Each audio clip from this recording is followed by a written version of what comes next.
Pernah nggak sih kamu baca cerita di Alkitab yang kayaknya kok aneh ya? Awalnya kedengaran salah, tapi ternyata justru disitulah letak keadilan Tuhan yang luar biasa. Nah, hari ini kita bakal bongkar salah satu kisah paling menantang, yaitu kisah Tamar.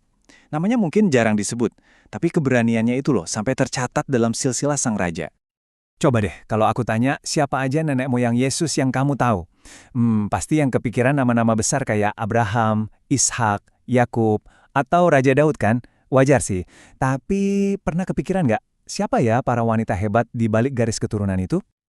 Ternyata Injil Matius secara khusus loh nyebutin 5 nama wanita. Ada Tamar, Rahab, Ruth, Batsheba, dan tentu saja Maria.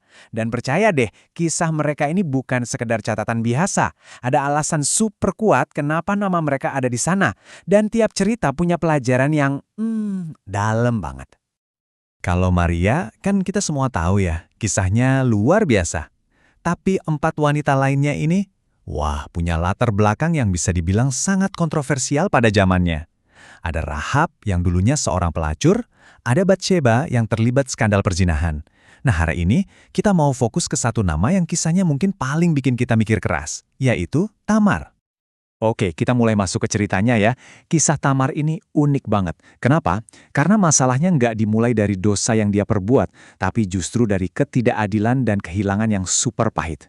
Jadi Tamar ini adalah menantu dari Yehuda, salah satu dari 12 anak Yakub. Nah, sebelum lanjut, kita perlu tahu satu hukum adat yang penting banget waktu itu, namanya hukum Levirat. Intinya gini, kalau seorang suami meninggal tanpa punya anak, maka adiknya wajib menikahi si janda. Tujuannya sebenarnya mulia loh, yaitu untuk melindungi para janda seperti Tamar dan memastikan garis keturunan keluarganya terus berlanjut. Coba deh bayangin posisi Tamar. Hidupnya hancur berantakan, dan ini semua bukan karena kesalahannya. Pertama, suami pertamanya, meninggal. Terus sesuai hukum dia menikah sama adiknya, Onan. Onan juga meninggal. Puncaknya ayah mertuanya sendiri malah mengabaikan dan membuang dia. Yehuda memang bilang akan menikahkan Tamar dengan anak ketiganya, Shelah. Tapi itu cuma janji palsu. Sebenarnya, Yehuda takut anak bungsunya ini akan mati juga. Jadi, dia sengaja menyingkirkan Tamar, membiarkannya tanpa status dan tanpa masa depan. Terus gimana? Apakah Tamar diam saja saat haknya dirampas? Sama sekali tidak. Dia sadar kalau dia nggak bertindak, dia akan dilupakan selamanya. Jadi, Tamar menyusun sebuah rencana yang jujur, sangat berani, nekat, dan penuh resiko demi mendapatkan keadilan. Penting banget buat kita pahami ya, ini bukan tindakan gegabah atau karena dorongan nafsu. Ini adalah strategi yang diperhitungkan dengan sangat matang. Tujuannya cuma satu, memaksa Yehuda mengakui kesalahannya di depan umum. Dan lihat deh betapa cerdasnya dia meminta barang-barang pribadi Yehuda, cap meterai, kalung, dan tongkatnya sebagai jaminan. Ini adalah bukti identitas yang nggak bisa disangkal. 3 bulan kemudian, cerita ini sampai ke puncaknya yang super dramatis. Disinilah nasib Tamar, hidup atau mati, dipertaruh. Setelah 3 bulan berlalu, sebuah kabar mengejutkan sampai ke telinga Yehuda. Menantunya, Tamar, ternyata sedang hamil. Tanpa tahu kalau dialah ayah dari anak itu, Yehuda langsung murka. Dia memerintahkan Tamar dihukum mati dengan cara dibakar. Ironis banget kan? Dia yang ingkar janji, sekarang malah bertindak seolah-olah dia yang paling suci dan menghakimi Tamar dengan begitu kejam. Disinilah momen skakmat dari Tamar.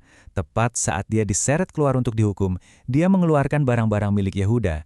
Dia nggak menuduh atau teriak-teriak. Dia cuma dengan tenang bilang, coba periksa, punya siapa ya barang-barang ini?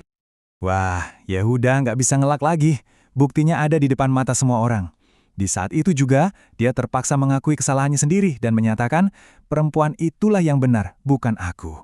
Akhirnya, keadilan yang Tamar perjuangkan dengan berani terungkap. Lalu, apa hasil dari semua resiko yang Tamar ambil? Nah, disinilah kita bisa lihat kalau kisah Tamar ini ternyata adalah bagian kecil dari sebuah rencana Tuhan yang jauh lebih besar dan agung. Tamar bukan cuma mendapatkan keadilan, tapi dia juga melahirkan anak kembar, Peres dan Zerah. Melalui merekalah, garis keturunan Yehuda yang dijanjikan itu akhirnya bisa berlanjut. Hak yang tadinya direnggut, sekarang dikembalikan oleh Tuhan.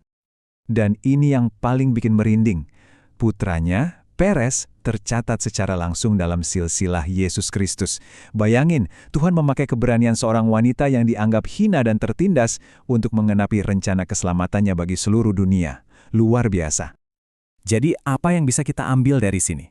Kisah Tamar ini ngingetin kita kalau Tuhan itu pembela kebenaran. Bahkan di situasi yang paling nggak mungkin sekalipun, iman dan keberanian kita bisa membuka jalan yang Tuhan sediakan.